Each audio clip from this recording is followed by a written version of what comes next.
Good morning, everyone, and welcome to Activities for People Living at Home with Dementia. My name is Gail Snyder. I'm the Executive Director for Dementia Friendly Fort Worth, and we are proud to offer this program in conjunction with funding from the Area Agency on Aging and United Way. And today, our presenter is Nancy Strickland with the Artful Moments program at Amon Carter Museum of American Art. And her topic today is Let Freedom Ring. Nancy? I'm ready to go. We're ready to hear what you have brought for us today. Well, I have Nancy there, and I have Patrick, and I have Joe, and that looks like that's it today. And you, Gail, of course.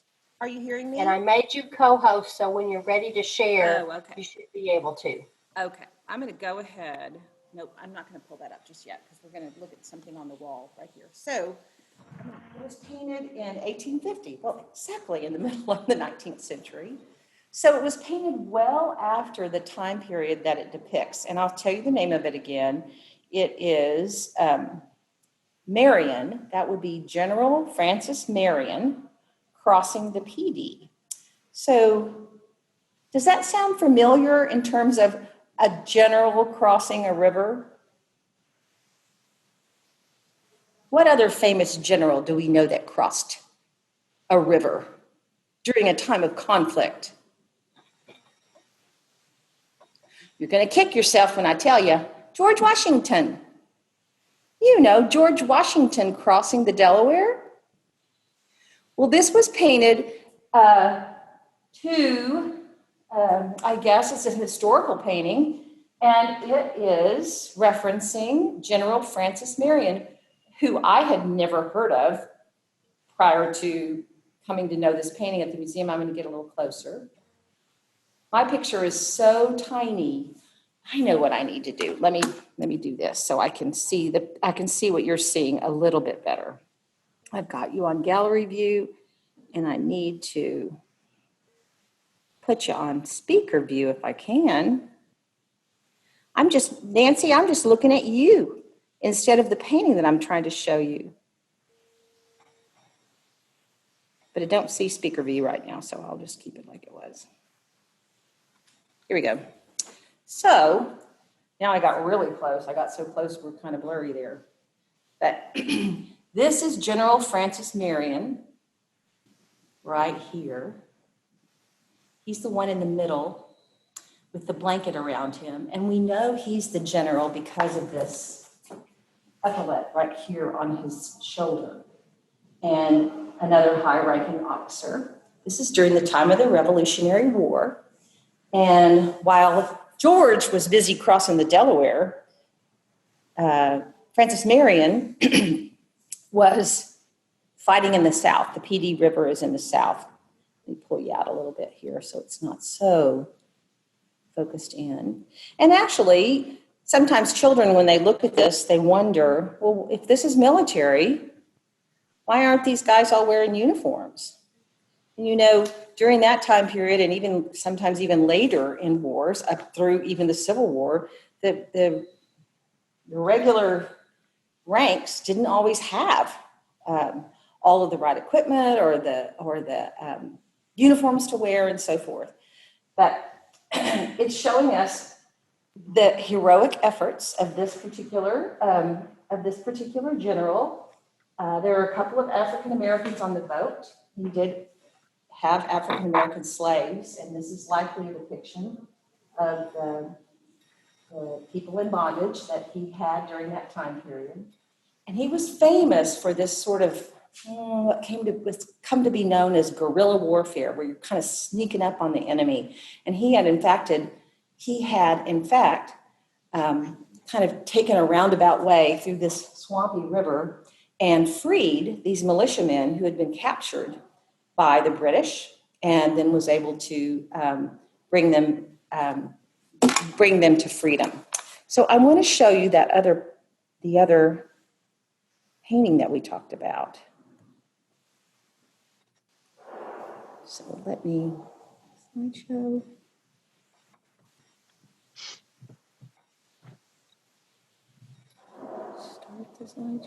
There we go. You can see this is the beautiful frame around our painting here in the gallery. This one was painted by Emanuel Loitza. And of course, this is the George Washington crossing the Delaware. And you may, I'm going to stop the screen share there for a second.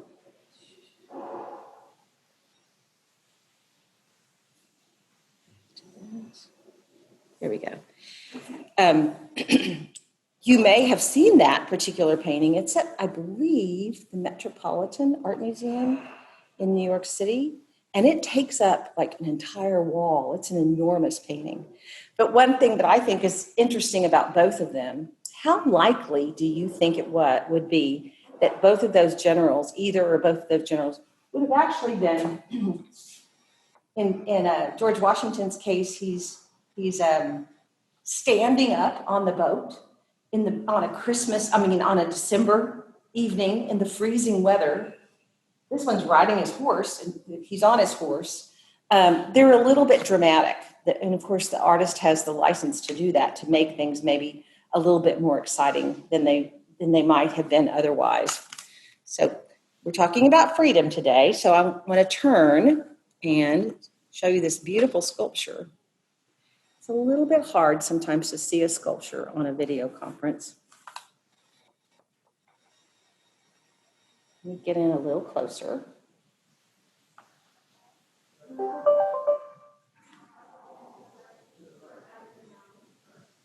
It's a bronze sculpture.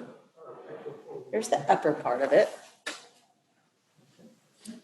In the lower part here. The camera's just not wanting to go down as far as I'd like it to go. There we go. And I'll zoom in a little closer. You might be able to detect that the freedman here, and this is entitled The Freedman, has a manacle around this wrist. And over here, he's holding the chain of a manacle in his hand, and it's draped down. He's wearing just a kind of a loincloth here, which has beautiful texture. Let me zoom back out.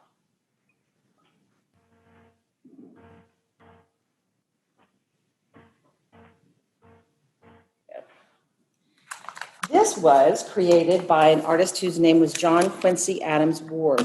And Ward created this in the year 1862. Let me double check. 1862 or 3. And I can remember that year because it just happened to, like in remembering history, that was right during the Civil War. So we've jumped from the Revolutionary War now to the Civil War. It was right during the Civil War. And it was actually the year that Abraham Lincoln put forth the Emancipation Proclamation. And John Quincy Adams Ward was an abolitionist. He was against slavery. And this was his way of showing those feelings. Now, one thing I think is interesting is that the fact that it has the manacle on one wrist and then it's broken off on the other wrist, it kind of brings to mind to me that at that time period, at that time during the Civil War, it certainly wasn't an issue that was settled, and our country was completely torn apart at the time. I'm going to show you a little bit closer his face because I want you to see this determination in his face.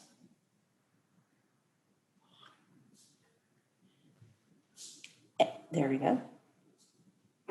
And you'll notice the posture, the way he's sitting, or not really completely sitting. Do you think he's about to stand up? Oh, Ruth, welcome. He's about to stand up or he's sitting down? Is this a relaxing pose? What do you think? It looks like he's on alert, maybe. He looks like he's on a what? I'm sorry? On alert. Maybe he looks like he's looking at something. Yeah, he does. He looks like he's really focused on something. Mm-hmm. I'm not sure what he's focused on, but it does look like. You think he's I don't think he's relaxing. It's hard to know if he's just seated himself or he's just about to stand up. Yeah. So my thinking, because of the purpose of this and what I know about the artist, is that it's likely showing this impending movement, this strength, this moving ahead sort of idea, because he has him in such a coiled position rather than just a seated position. This really was the first time in a major work of art that an African American was depicted with such beauty and such strength. Many works of art that depicted them prior to this were showing them in a way where they were downtrodden, looking foolish, sometimes even with scars on their backs and so forth. But this one is a beautiful piece, and it never came to fruition that this be made into a large sculpture. You can see it's a small tabletop. And we know of somewhere between 10 and 15 of these that exist. We know that John Quincy Adams Ward had been commissioned to do other larger sculptures. In fact, if you visit in New York, if you visit Central Park, you can see a large sculpture that he did, and it's of an Indian hunter. And we have that sculpture in our collection, a small version of that as well. But this one never came to light that it was made into a large sculpture. But I want to show you one more thing. So let me make you dizzy here for one more minute and see if I can get you down close enough to see.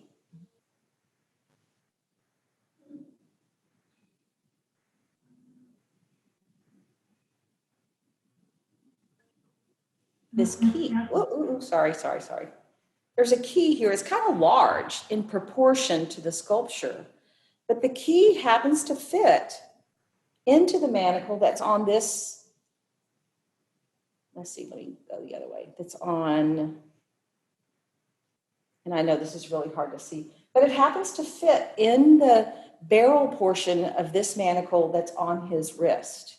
And that makes it unique and unlike any of the other sculptures that are of this same freedman.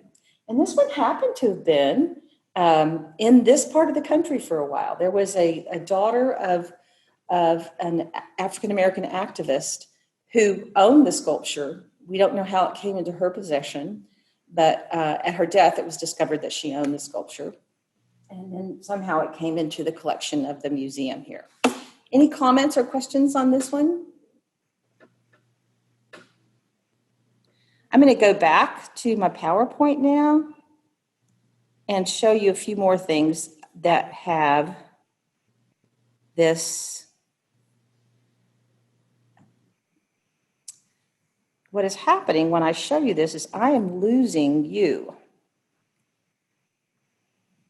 Am I sharing this? Are you able to see this? You're not, are you?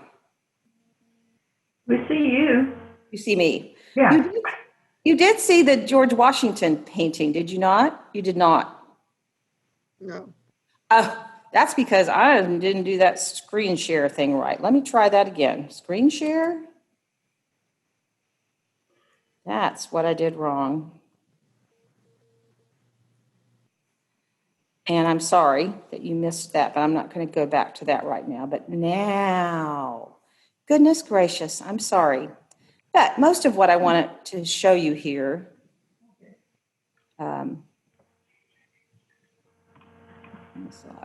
there we go. This is another painting in our collection. Speaking of George Washington, do you recognize him in the center of this one? Do you see George Washington right here? Yes. Yeah, you can see him right here. What's up with him? Looks like a little boy. Chop down the tree. Yeah. Oh, yes. Got caught. Yeah, he got caught chopping down the cherry tree. Oh, right. Can you see that? You know that story. Did you learn that in school? Oh, yeah. Was it taught to you as if it was like the truth? It was taught to me as if it was the truth. But we know now that really that it's a fable that was written by a minister whose name, oops, I moved out of my spot and I wasn't supposed to. I forgot what I was doing. Yeah. Since I'm not wearing a mask, I have to stand in a certain place behind a barrier. So let me go back there.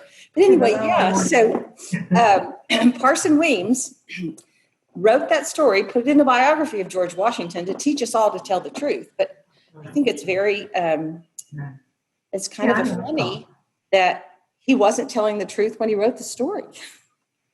So Grant Wood, who's an artist that you may have heard of, and you've probably all seen the Grant Wood image of the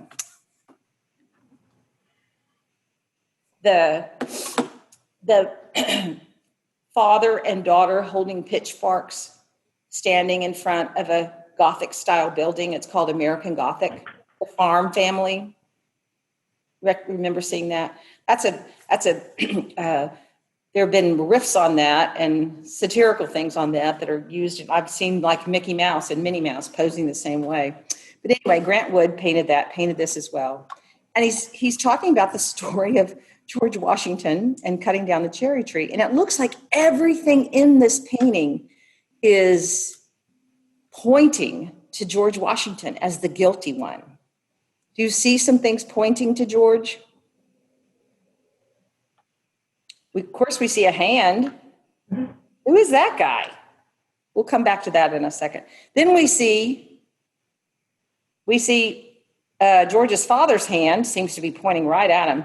And the funny thing I think, let me see if I have a bigger, I think I do. Yeah. The funny thing I think is it looks like George's own hand is pointing to the axe. Like, not my fault. It was the axe that did it.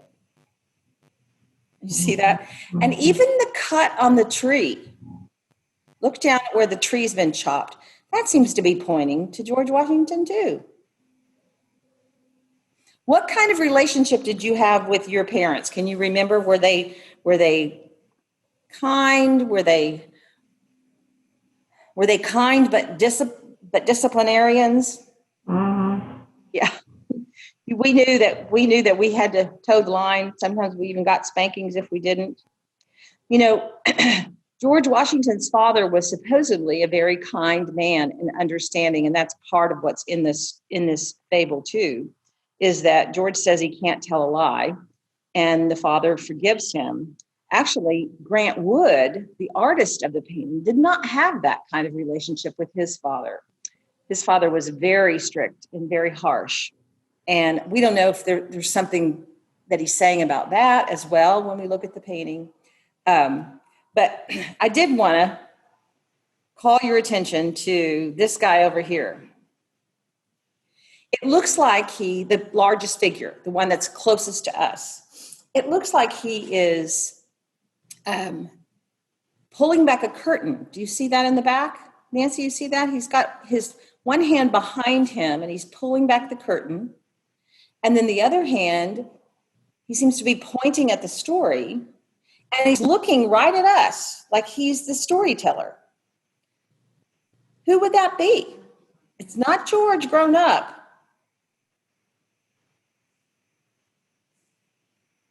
It's that fellow that made up this story. It's Parson Weems. It's the guy that made up the story, put it in the biography, and his name, I'm forgetting right now his real first name. Parson, meaning like preacher, Weems, who made that story. If you look at George Washington's face, it looks like the adult George Washington. It does. It looks just like the one that we find on the dollar bill, doesn't it? Yep. It does. Yeah. There's our Parson Weems. And yes, that is. And, you know, I sometimes will ask children, why do you think the artist put that adult face on George Washington? And most of the time, they're very reasonable. And they say, well, we wouldn't know who it was if it didn't have that face. Do we have any portraits of George Washington as a child? I don't think so. No. But we have many portraits of him as an adult. He had his portrait painted many, many times. And there's you can see maybe a little more clearly the freedman there. This is a print, and this is by an artist whose name is Elizabeth Catlett. And she actually, let me look at my notes and make sure, but I'm sure. She studied with Grant Wood, who was a teacher. That artist was also a teacher. And this is a powerful print of Harriet Tubman. And Harriet Tubman was a historical figure who was known for working with enslaved people who were attempting to get to the North. And you may remember from school or hearing about the Underground Railroad. And I always wondered, was it like a real railroad? No, it wasn't a real railroad, but it was a directed paths for runaway people trying to escape slavery. And she was known for being helpful to them. And I think this is a beautiful picture of her, kind of shows her doing what she's known for doing. And then this is a drawing by Charles White, and it was done in 1949. And he's referencing something that happened in history during the early, kind of prior to the Civil Rights Movement, but during Jim Crow laws and those kinds of things that were intended to keep African Americans down. There was a group of men who were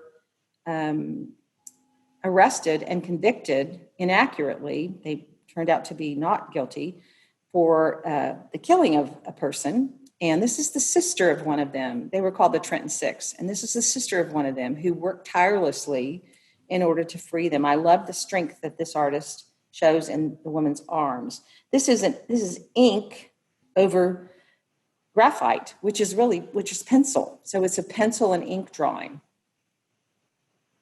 And then you recognize this person?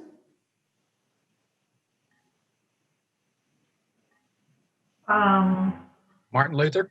Yeah, I was going to say, yeah. Martin Luther King. And this is a drawing that was done by an artist. We also have a painting of this artist in our collection.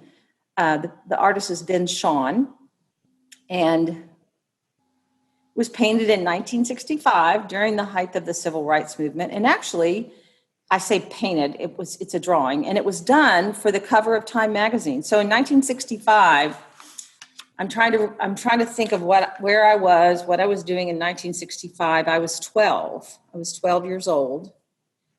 And this was all in the news. You probably can remember discussions about the civil rights movements within your own families.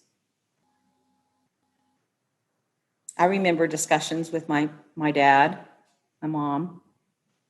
I love this because it really shows what Martin Luther King was known for. You can see his mouth is open. His speaking, his skills at persuading through words, and his emotion, and his strength. I think it's just a beautiful drawing. And I'll end this by telling you, when I use this drawing, when I worked with children, I sometimes will ask children, what do you think about all this shadow around his face? Why do you think why would the artist put all this shadow outside the lines of his face? And I'll let you, if anybody wants to take a stab at that, there's no right answer. But one of my favorite replies that I received from a child was that his ideas were too big to be contained within him. His ideas were so large that it shows them sort of bleeding out from beyond his face. So our program a little bit different today than we've had before. Next time, and I'll give you a little preview right now. I'm going to put my mask on because I'm getting out of my space. But next time, I believe, either the next time or the time after that, next time you're with me, I think you'll be with Peggy before you're with me.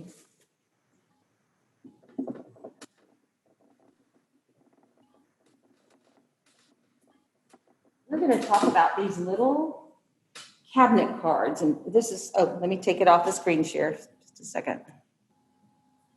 Okay. back it up a little bit.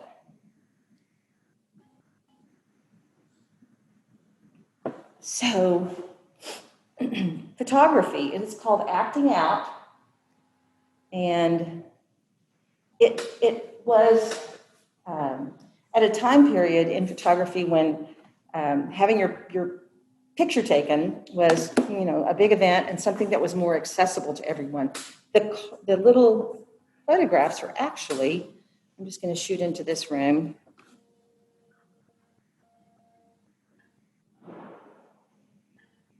Try this. You can see them on the wall back here. They're tiny, tiny, tiny, this size. And we have hundreds of them in the show. But they're interesting ways of putting families together, or people showing their professions that they had, or showing children growing up, that sort of thing. So some of you may have some cabinet cards. You may have some cards, your parents or their parents. And if you want to, I know that Gail will tell you the date that we do that. It won't be next time, but I think it's the time after that. And you may want to bring those with you and show those off. Any comments? I'm sorry I didn't have when I start talking about something, Gail, that you can't see, it's because I get my PowerPoint up, but then I forget to put it on share. Well, that's okay. I've had sound technical difficulties again today, so I missed. I'll have to go listen to the recording because I didn't get to see most of it. Okay. I had to restart my computer because I couldn't hear anything. Oh, sorry about that. I'm going to go back real quick and see if I can escape. I was going to go back and show you that painting that I referred to that you weren't able to see. But now, not being able to forward. If you're in a PowerPoint, I think you have to end the show and then reopen it in a new screen share. Oh my goodness. Okay. I always have to do. You all have not seen the original. You've seen reproductions or photographs of Washington crossing the Delaware, which was similar. I saw that one. Okay. I saw that one. Well, no, that when you changed to. We were looking at Marion crossing the PD, but I referenced. Oh, that's right. Yeah. Yeah, we don't have that one. We don't have Washington crossing the Delaware. I wish we did. Okay, well, I look forward to seeing y'all again soon. Nancy, thank you so much for a wonderful presentation today. I hope everyone has enjoyed the art that she has shared with us and the stories around them. And I just want to give you a sneak peek for tomorrow. Tomorrow is Cookie Conversations, and we will be baking cookies again tomorrow. And I have a new recipe. It's called almond lace cookies. And they have almonds and a little bit of oatmeal in them. And that's what's on the list for tomorrow. So join us tomorrow at 10:30. And if you join us for our session, then you get a box of cookies in the mail a few days later. And they're delicious. Yeah. Thank you, Patrick. Bye-bye. So y'all have a wonderful rest of the day, and I look forward to seeing you all tomorrow. All righty. Stay safe. Bye. You too. All right. Bye-bye.